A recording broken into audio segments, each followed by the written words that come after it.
sigil on the stone. Magic glitters and swirls from it erratically, as if malfunctioning. It looks slightly dangerous.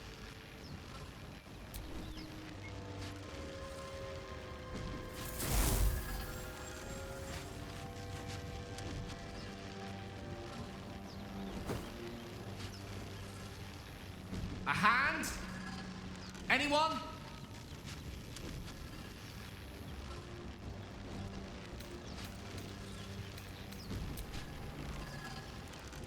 Ow! Perhaps I should have clarified? A helping hand? Anyone?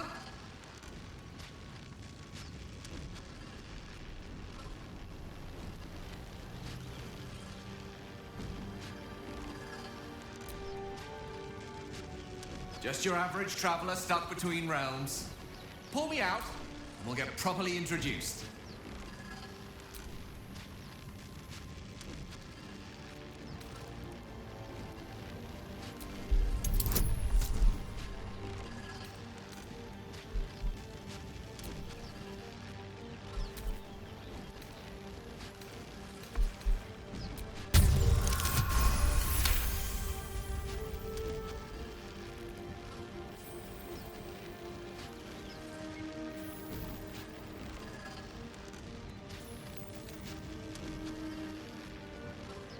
That's it! Go on! Keep pulling!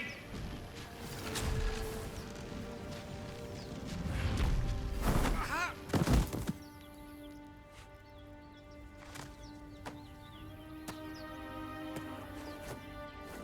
Oh.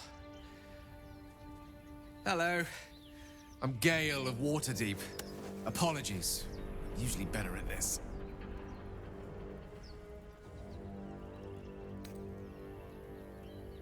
Apologies.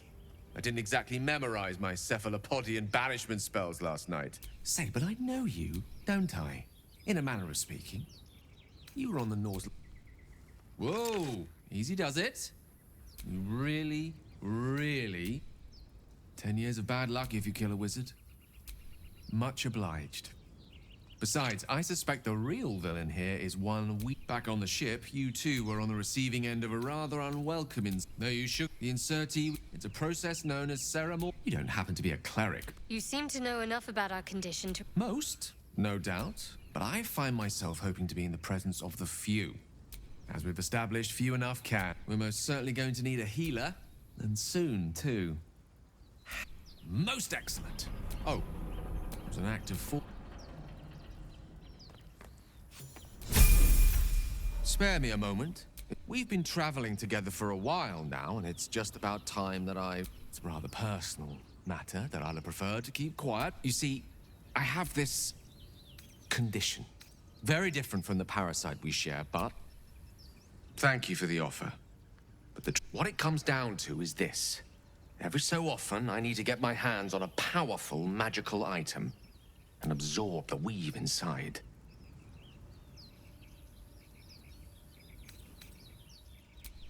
Trust me when I say, the loss of the... It's been days since I last consumed an artifact. And by that, I mean, it's imperative that I find and consume strands of weave at the earliest possible juncture. A fair point. However, until recently, I was able to rely on a supply of artifacts stored in my tower in Waterdeep. A supply that has now run dry.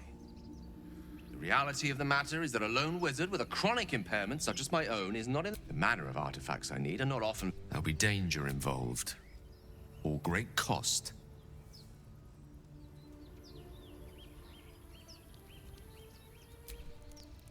Valid question. Having a wizard like me around is quite the boon when facing the perils that stalk these lands. Please, trust me. Your help could be the difference between life and death.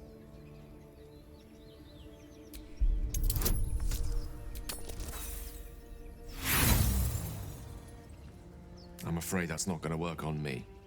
Look, I appreciate your curiosity, but let's agree on actions first and explanations later.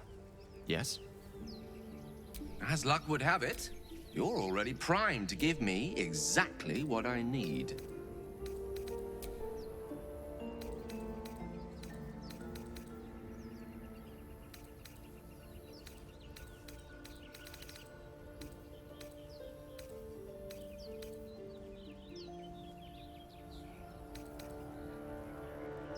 Perhaps I'm not conveying the urgency of the situation.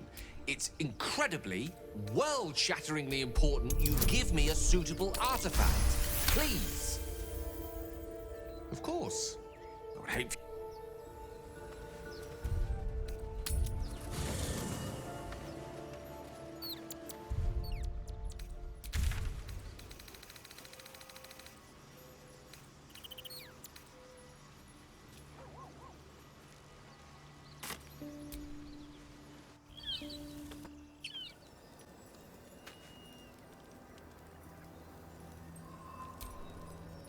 I cannot keep throwing myself headlong into such danger while I am so unstable. If my condition is not treated soon, I will be compelled to leave. We've already found enough magic to soothe its disquiet. If you'll just give me what I need.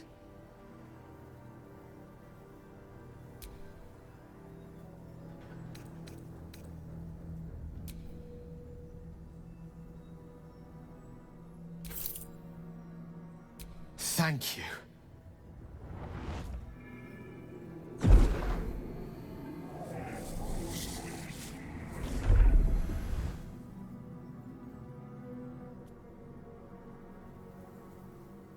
I can feel it work. A metaphorical demon, I haste to point out, but no less dangerous. And no less bound to wake up again to continue its ravages. Such is the nature of all monsters. Compose 1,000-stanzas ode titled A Gale of Thanks and Adulation? Sincerely, though, I understand I ask a lot from you with few answers in return. But in time, all will... I myself am a much more powerful artifact in your arsenal. Rest... How can I help? That is most gratifying to hear.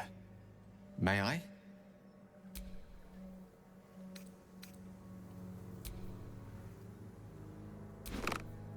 Thank you.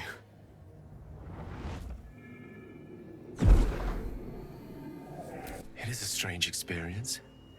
Each time anew. Somehow the second artifact hasn't had the effect of the first. It's somewhat relieved the discomfort. Ever the pragmatist in chief. The magic is merely drizzles. I'm not certain what's going on, but nothing good. Please, thank you for the artifact. What's on your mind? Your enterprising approach to my problem is most encouraging. I do not yet need to consume an item, but keep it close by. It will not be too much longer. We all have our burdens, one way or the other. Think of it as long as I can assure you, the battle... Getherick will not wait on our pleasure, nor jump on his sword without our aid. I go back to the battle. Find me when you are ready to fight.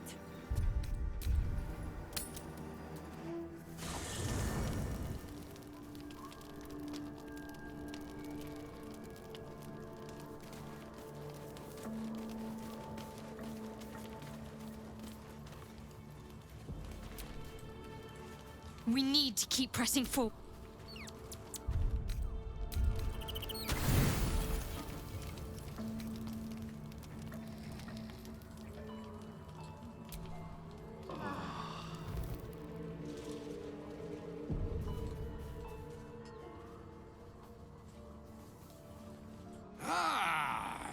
Finally they stir.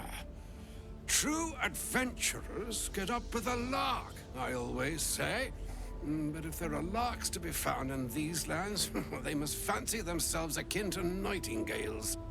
Come, come, up you both stand.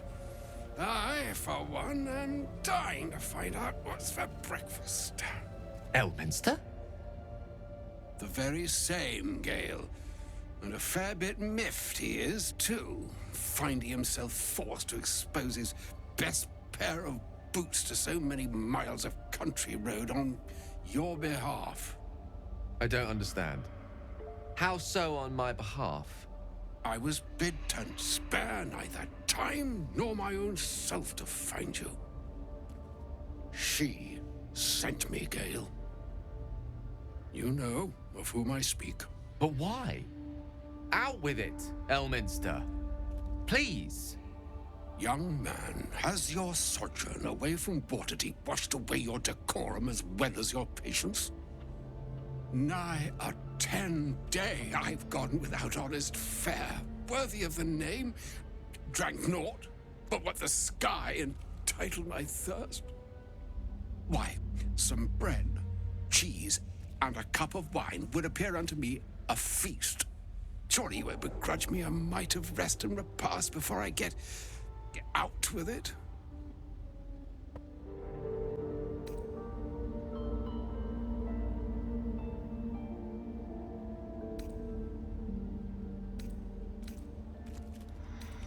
And a great kindness that would be. See, Gale? Even in these barren parts, the art of hospitality begets inspired new works. If only one keeps up the practice. Oh, for the love of...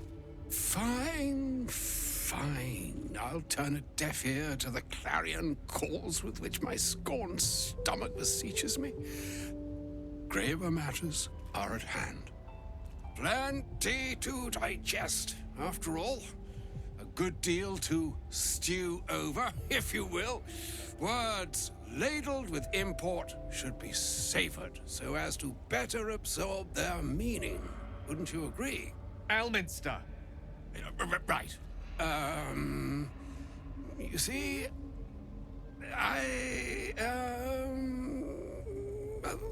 that is to say, Gale, my boy, I've come to address a most pressing matter.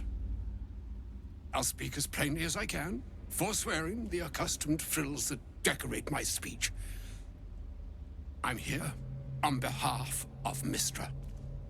The message and the charge I bring you are hers.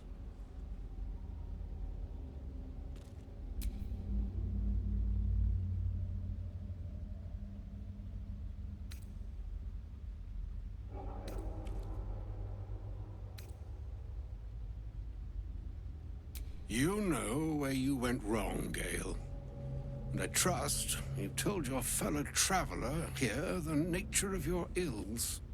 I can't say that so far I've volunteered the entire truth. Do you mean to say you've never bothered to disclose how dangerous you are? Not in so many words. No. Then you two have much to discuss after I'll have taken my leave.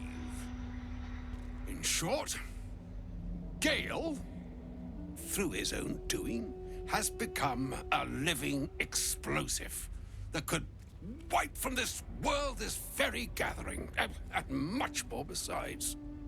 For his folly, Mystra forsook him. But now, she has decreed he is to be given a chance of redemption. Mystra would consider... forgiveness? She would consider... what she considers to be forgiveness. Mystra is aware of the misadventures that have befallen you both. She knows of your strife with the Absolute, that most insidious of evils.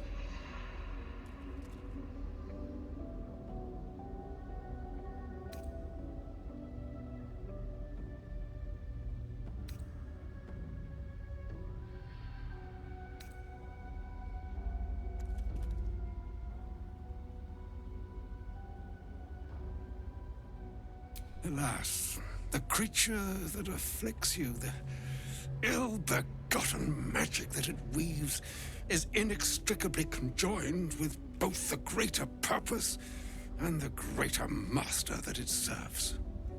You must know that the Absolute is more dangerous than you can possibly conceive. It threatens all who live, even those who are undying.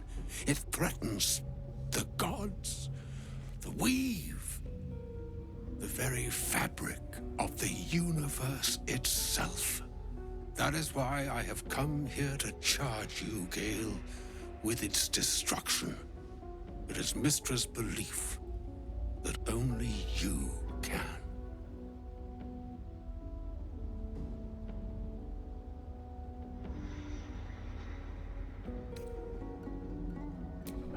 doubt not your conviction, but Gale has an unnatural advantage. The orb. Precisely. That which renders him so dangerous is an orb of Netherese origin that is buried within his chest. And that, Gale, is how we arrive at the heart of my directive. Mystra has granted me the power to stop the clock, as it were, on the orb's rush to overpower you. Instead, you will be able to unleash its lethal combustion at will. Interesting. This could be help, or hindrance. We shall have to see. You must find the heart of the Absolute, whatever that may be, and use yourself as the catalyst that will burn it from this world.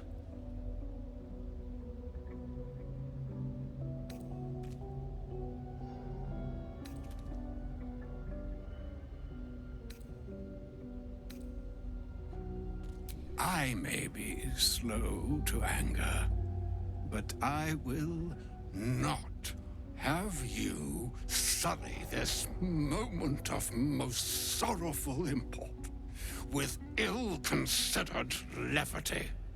It's all right, Elminster. If ever gallows humor were appropriate, this is its grim, smiling hour. It brings me no pleasure saying this, my friend, but such is Mystra's will. Yours must be the sacrifice that will undo the Absolute. And for your sacrifice, you will be redeemed. Such is Mystra's promise. With that, I've said my sorry piece, and need only bestow unto thee the charm I was bid. Mina hastra mistraril Italion thras annas dithra.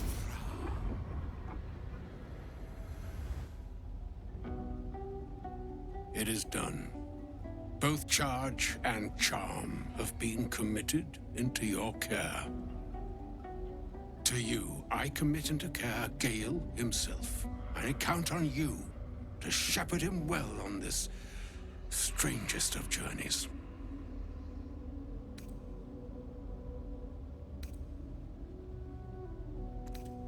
Or some other fortune altogether. Like moons make swell and wane the nescient seas, so too the sky-strewn gods ordain the tidal fates of mortal days. And yet, an ocean born in lonely hours, come ebb, come flow, come all that is beyond the breadth of our dominion. Be a moon unto yourself.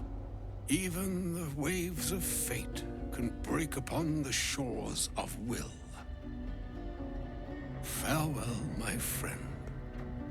Farewell, Elminster. I'm glad she chose you.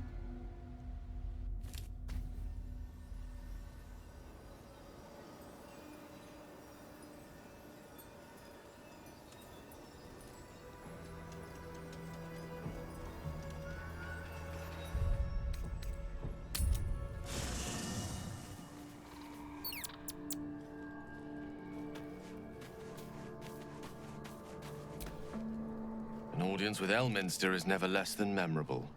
I suppose it's time we dealt with the Hollyphant in the room. You have questions for me? And I promise I have answers.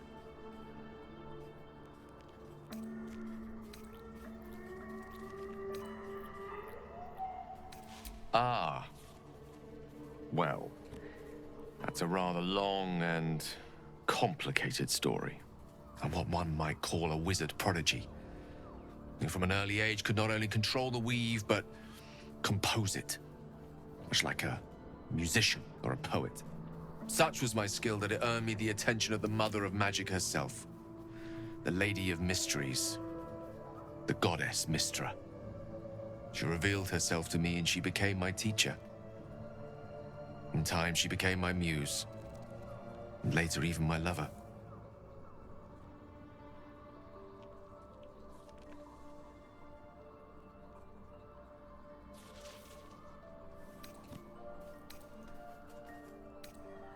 I am, after all, the villain of the tale.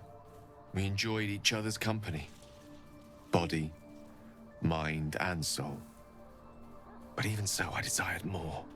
You see, no matter how powerful a wizard we mortals can become, we never scratch more than the surface of the weave. Mystra keeps us in check. There are boundaries she doesn't let us cross, yet every time I was with her, I stood on the precipice, gazing into the wonders that lay beyond. I sought to cross her boundaries.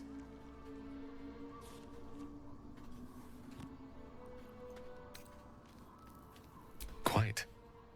I tried to convince her. I pouted. I pleaded. Swore my ambition was only to serve her better. But she only smiled and told me to be contented. But inconceivable as it seems to me now, I shared a bed with a goddess, and yet I wasn't satisfied. So I sought to prove myself worthy to her instead.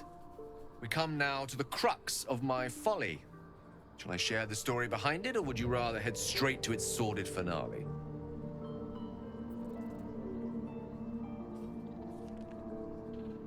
Very well.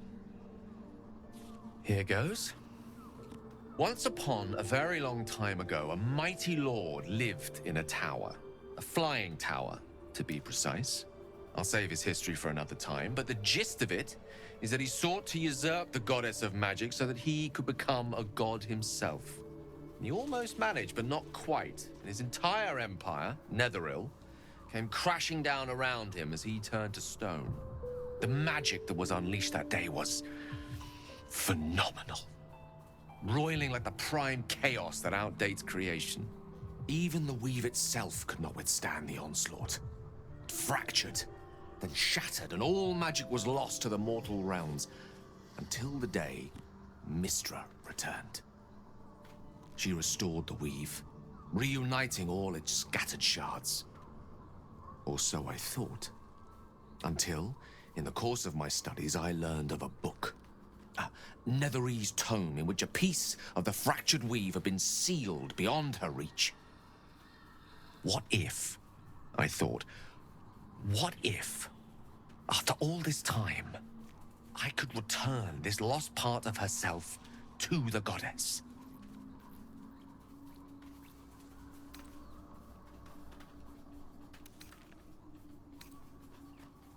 You know me.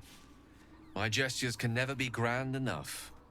I was certain that this deed of raw power, draped in romance, would convince Mystra to take me by the hand and welcome me into her hitherto forbidden domains. I was mistaken. I obtained the fabled book and took it into my study. As for what happened next... Here. Place your hand over my heart. Let me show you.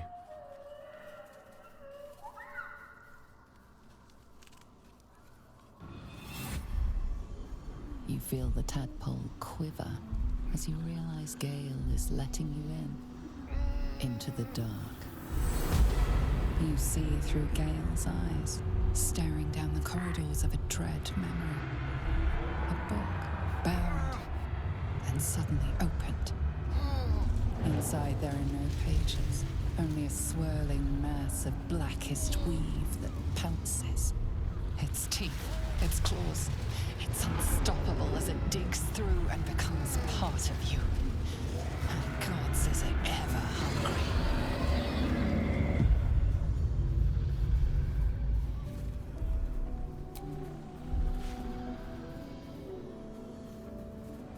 Terrifying, isn't it?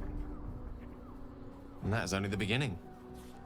This Netherese blight, this orb, for lack of a better word, is balled up inside my chest. And it needs to be fed. As long as I absorb traces of the weave from potent enough sources, remains quiet. Were it ever to fully destabilize, however.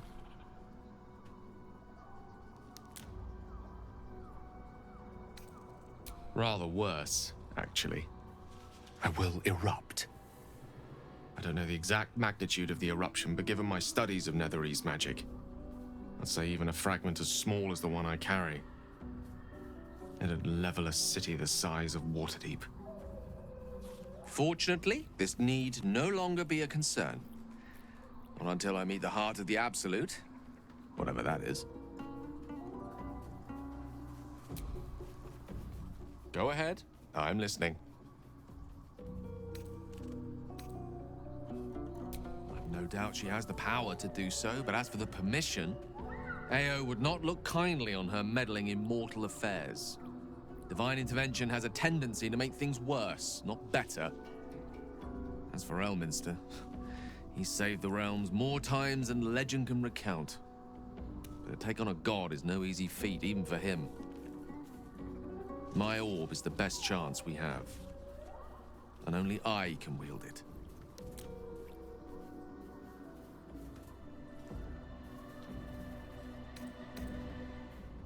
Ah, yes.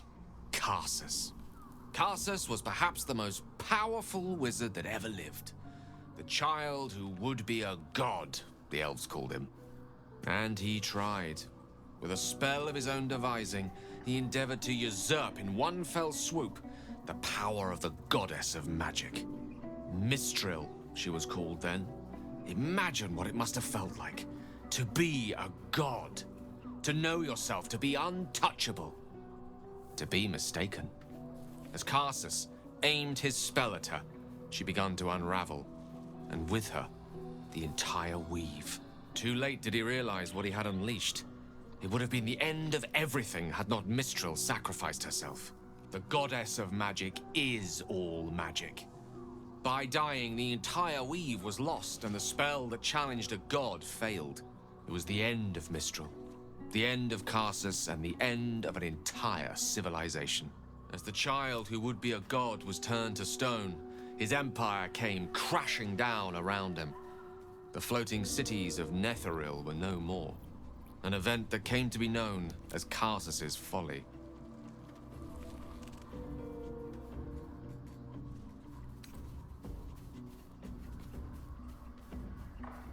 Loving them has its side effects as well.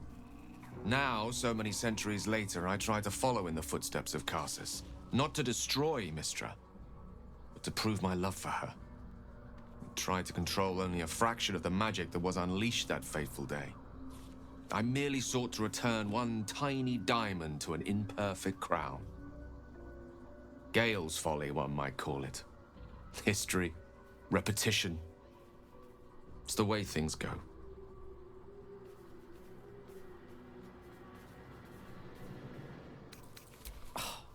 Would that I could, but your entourage is full. You'll need to make room for me first. Wonderful. Lead on, then. At the ready.